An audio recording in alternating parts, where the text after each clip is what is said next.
So I'll share the story the way I remember it. All right. The existing valve technology to be applied to tank outlets. There's just some struggles. You know, different tank outlet valves in the world are fine for certain applications, but there are some problems that were being poorly addressed in the market, and I felt like the LIAG valve really had a unique answer to these problems. So I started just verbalizing that to you, like, hey, why don't you have a tank outlet valve? And what about this, what about that? And I remember very clearly in my mind the reaction you had. You leaned into me, you're like, tell me more about that. And what I took from what you said was, I've had other people say this in passing, but they were also individuals that just said it and then weren't willing to sit down and go into any depth as to what really the problem was that processors were having with other tank outlet valves and why it mattered and things like that. Yeah. And you definitely showed this curiosity, like this is really interesting.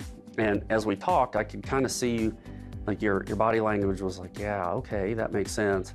And a click. And then yeah, I almost could hear this click or this light bulb click on above your head, like, yeah, okay, I really do get that. And it's, in my mind, it's also some of the same problems that tank outlet valves were having is one of the same things that your valve addresses just broadly in a system.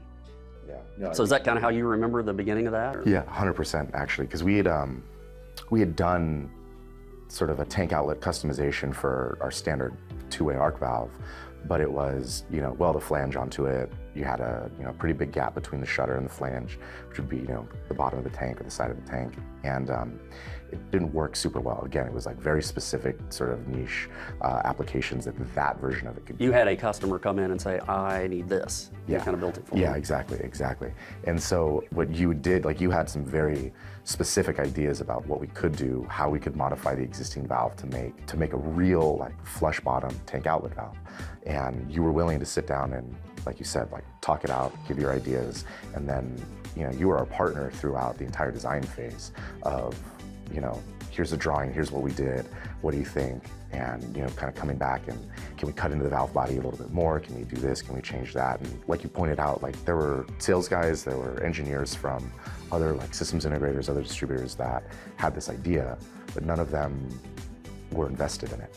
And what I initially saw from you was a level of investment that no one else had shown. And that just continued throughout the entire process, right? Like Yeah, because we pulled in some tank builders even. Yeah, exactly. Some folks that we had relationships with that build tanks and vessels and things like that. I remember we showed them some of the design and really got them to speak into how they would use it and apply it, how they would assemble it into tanks. And yeah, exactly. And to that point, like we talk about, like this is the only 3A for CIP, straight through full bore tank outlet valve on the market.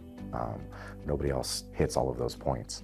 And taking it to these tank builders, the existing relationships that you guys had, you specifically as a person, not just CSI, was very helpful because we don't build tanks, right? We make valves. And so to get their feedback, to get it to a point where it was also certifiable for 3A was also a big deal too. So it was nice that, we had that level of support from you guys to design it, to prototype it, to bring that prototype in front of the people that would actually be installing it on tanks, get their feedback, and then finalize the design and feel confident that we had put together the best product that we could. And honestly, I mean, it's solid. It works very well. one other thing that I think I remember, you can correct me, is because you had to go to others within your organization and get their buy-in.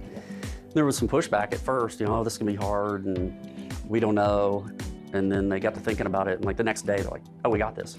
Yeah, it was like clicked like that fast. It was, yeah. So, right, like getting buy-in from like our technical director back in Germany at the factory was difficult at first because we had run into issues before on tank outlet valves. Not this design, but sort of the customizations that we've made before. We've talked about this before. We get a flange with bolts in it, and it's at the wrong orientation, and they just, even though we had given drawings to the customer and approved everything, was still wrong. There was like a sting about that. They didn't want to do it. And one of the things that I did is, I was taking CAD classes at the time.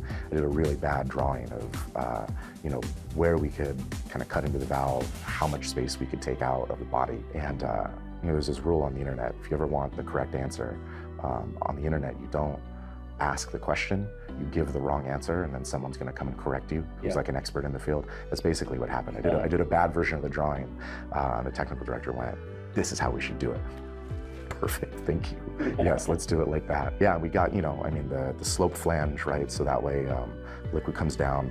We got the flange as close to the shutter as we possibly could, still within 3A CIP regulation. All of that was, it was all sort of figured out pretty early on in the process. Yeah, it went quick. It did, actually.